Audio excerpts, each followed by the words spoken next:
When I was a kid, I used to think that pork chops and karate chops were the same thing. I thought they were both pork chops.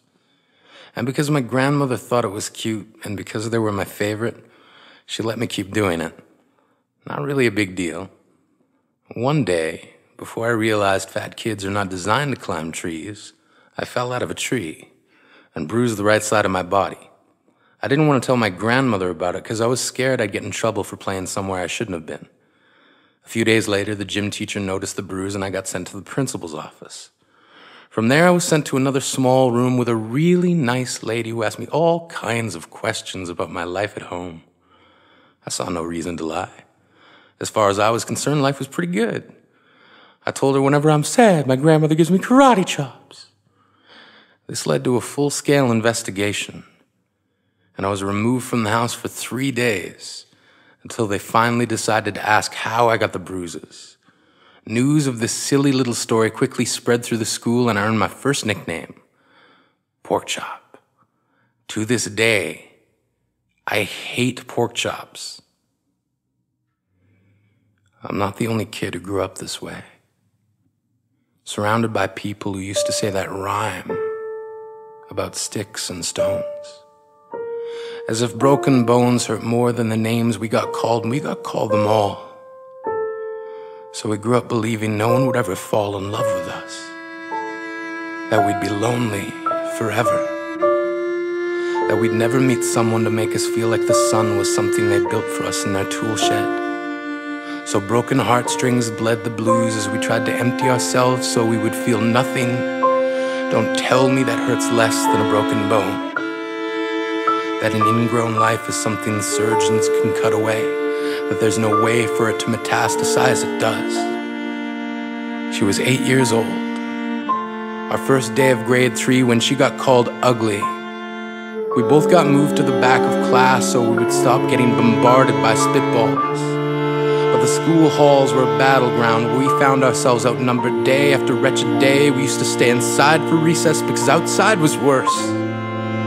Outside we'd have to rehearse running away or learn to stay still like statues, giving no clues that we were there in grade 5. They taped a sign to the front of her desk that read, "Beware of dog."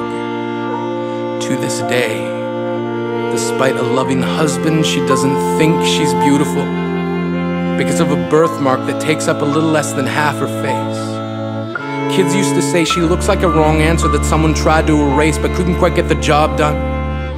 And they'll never understand that she's raising 2 kids whose definition of beauty begins with the word mom, because they see her heart before they see her skin, because she's only ever always been amazing. He was a broken branch grafted onto a different family tree, adopted. Not because his parents opted for a different destiny.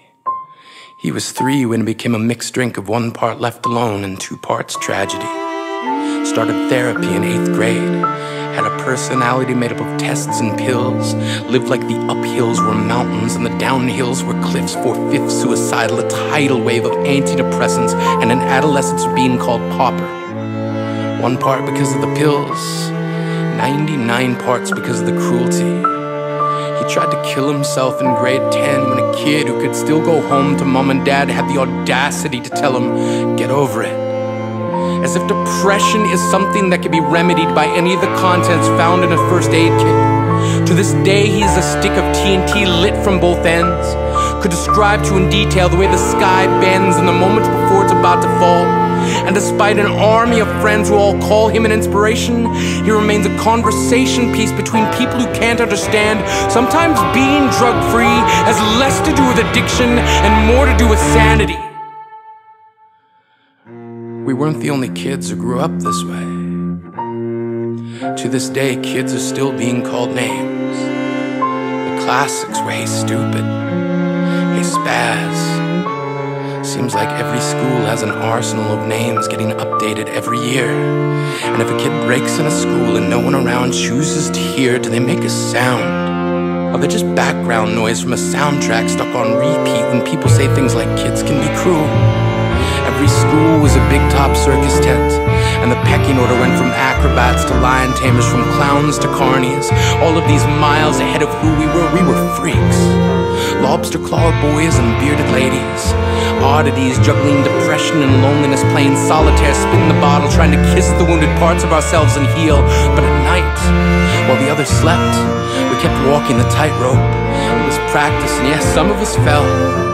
But I want to tell them that all of this is just debris, left over when we finally decide to smash all the things we thought we used to be. And if you can't see anything beautiful about yourself, get a better mirror. Look a little closer. Stare a little longer. Because there's something inside you that made you keep trying despite everyone who told you to quit. You built a cast around your broken heart and signed it yourself. You signed it. They were wrong. Because maybe you didn't belong to a group or a clique.